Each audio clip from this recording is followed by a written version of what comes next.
السلام علیکم viewers, welcome to my YouTube channel Nabeel Anjum official. آج میں آپ کو علم کے بارے میں بتاؤں گا کہ علم کیا ہے۔ علم ایک جاننے پہچاننے کا نام ہے، یہ ہم جانتے ہیں۔ ہر کسی سے پوچھے تو کہتے ہیں علم جاننے کو کہتے ہیں، کسی چیز کے پہچاننے کو کہتے ہیں۔ علم جو ہے نا، ہم یہ تصور کرتے ہیں کہ اگر علم محبت بڑھانے کو کہتے ہیں کہ آپ کا جو علم ہے وہ اگر دوسروں سے محبت کرنا نہیں سکھا رہا ہے تو ایسے علم کا کوئی فائدہ نہیں ہے، تو اس سے پھر جاہل بہتر ہے، کیونکہ یہ کسی دانشمند کا قول ہے کہ اگر آپ کا علم لوگوں سے محبت نہیں آپ کو سکھا رہا تو آپ سے ایک جاہل کئی گنا بہتر ہے۔ لیکن اہل علم کی ڈیفینیشن جو ہمیں بہت پیاری ڈیفینیشن لگی کشف الموجوف کے اندر، عثمان اجویری المعروف دادا علی اجویری نے لکھا کہ العلم صفت یصیر الجاہل بہا عالم۔ علم ایسی صفت ہے جس سے جاہل عالم بن جاتا ہے۔ کتنی پیاری بات ہے۔ ظاہر سی بات ہے، جب آپ علم حاصل کرتے ہیں، علم کی طلب آپ کے اندر ہوتی ہے اور آپ علم حاصل کرنا چاہتے ہیں، تو پھر آپ کا جو علم ہے نا، آپ کا جو آپ علم اپنے اندر لیتے ہیں، اسے پھر آپ کے اندر جاہلیت جانا ختم ہو جاتی ہے، وہ جاہلیت چلی جاتی ہے اور آپ ایک عالم بن جاتے ہیں۔ اب یہاں پر لفظ عالم کیا ہے؟ اب ہم کیونکہ زیادہ تر ہمارا معاشرہ مولویوں کے پاس رہا ہے اور ہم ممبروں پہ بیٹھنے والے کو صرف عالم کہتے ہیں کہ یہ فلانے صاحب عالم ہے، اور یہ نہیں پتہ فلانے صاحب کسی کے خلاف یہ پروپیگنڈا کہہ رہے ہیں، فلانا ایسا ہے، فلانا ایسا ہے، فلانا کا ایسا دین ہے، فلانا مشرک ہے، فلانا کافر ہے، فلانا گستاخ ہے۔ لیکن عالم ہم ان لوگوں کو سمجھتے ہیں جو جبہ پہن لے، جو داڑھی رکھ لے اور جو قرآن حدیث کی بات کرے۔ عالم کہتے ہیں پڑھے لکھے کو، تو اس کا مطلب کہ عالم ہر وہ شخص ہے جو دین اور دنیا کی خبر رکھتا ہے، جس کے پاس علم ہے وہ ایک عالم ہے۔ اس کے لیے لازمی نہیں ہے کہ آپ مولوی ہوں تو آپ عالم بنیں گے۔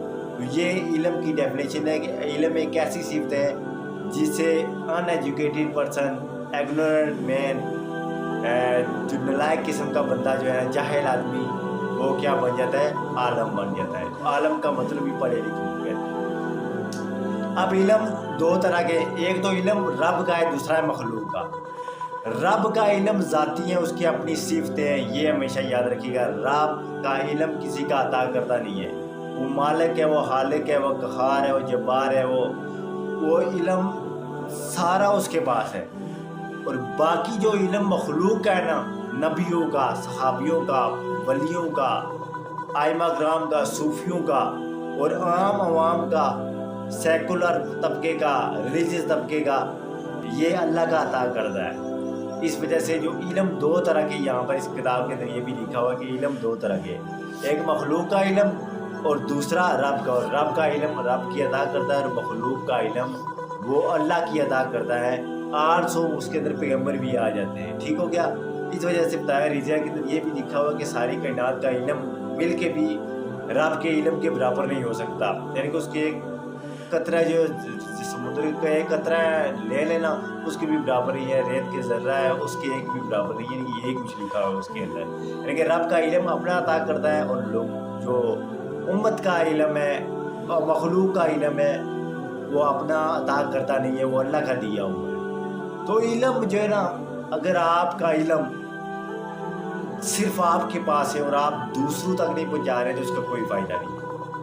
اس کے لیے ضروری ہے کہ اپنا علم اپنے الفاظ سے، اگر بیان نہیں کر سکتے تو اپنے قلم سے، اور کم از کم ایک دو بندوں کی آپ ایسی آپ موٹیویٹ کریں، ان کو بتائیں تاکہ اگلے تک بھی بات جائے اور اگلا بھی آپ کی بات سے متاثر ہو، اور آپ کا علم جو ہے نا دوسروں کو بھی فائدہ دینے والا ہو۔